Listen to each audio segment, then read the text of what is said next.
What if I told you that one game would become infamous? The Patriots have played a very intelligent game tonight.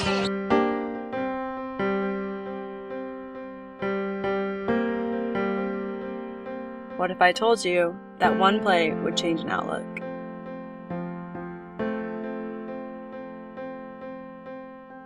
What if I told you that one foul would end a game?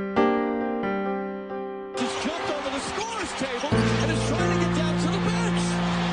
Our test is in the stands. Oh, this is awful. Fans are getting involved.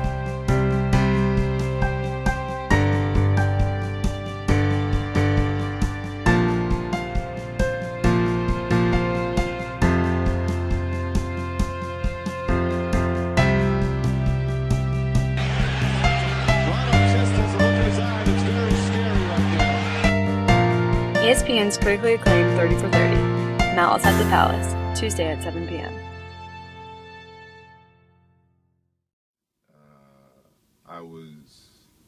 My adrenaline was pumping at the time. I saw it as funny initially.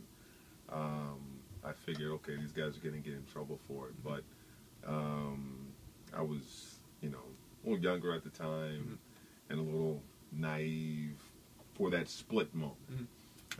Seeing Jamal Tinsley with the dustpan, seeing Jermaine O'Neal lay out a guy, this scene with Fred Jones getting hit in the back of the head by Ben Wallace's brother, how crazy Stephen Jackson looked at times, and of course Ron Artest, who started the whole thing. So I was, hyped at the moment, and then it was seeing it replayed over and over again on SportsCenter. And then there was a kid crying in the stands that they kept showing on SportsCenter, and it made me realize, okay, this is bad. Right. Our test is in the stands. Oh, this is awful. Unpredictable, explosive. That is how many have seen Ron Artest since 2004, when he charged into the stands in Detroit, punched a fan, and ignited the brawl now known as the Malice at the Palace. The incident earned Artest a 73-game suspension, the longest in NBA history, and cemented his reputation as a loose cannon. If there was an official, usually when something breaks out, an official will come by and tell me an announcement that needs to be made. There was a game recently where Monty McCutcheon, who's an official, thought something was thrown on the floor, and he told me to make an announcement about that. In that type of a situation with a lot of chaos going on, you try to tell people to calm down, don't throw punches, stay off the floor, that whole thing. But the way things escalated quickly, I don't know they would have made it that big of a difference in that kind of a situation. That's up to security and the officials out there on the floor. But you're kind of that last line of, all right, if anybody else has any ideas of running on the floor, make an extra effort to do so. Hopefully I can deter them from doing so. Right.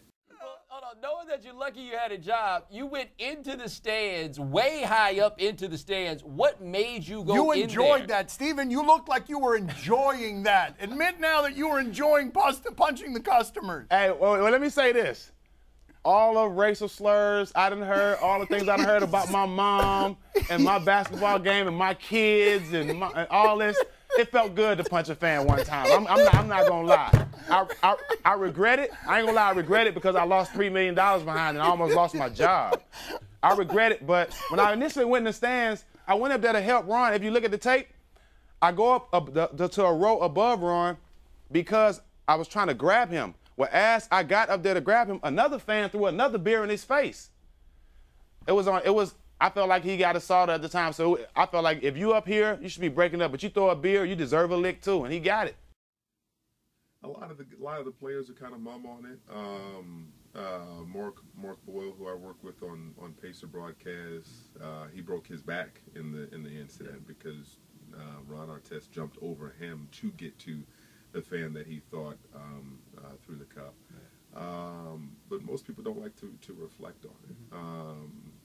I don't think that was not the downfall of the franchise or the relationship between the franchise and the fans, because the fans backed the team a great deal after that game. But just regarding that incident, it was just kind of one crazy thing that nothing will ever happen like that again.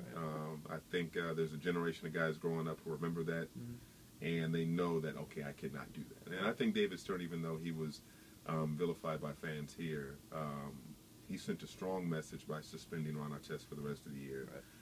Folks forget, I mean, that was November, early in the season. The Pacers had played a handful of games up to that point, and they had championship aspirations. And so from November 15th or so, or 19th, he didn't see another game that entire year. And so that sent a strong message that I think the younger generation of players completely understand. Right.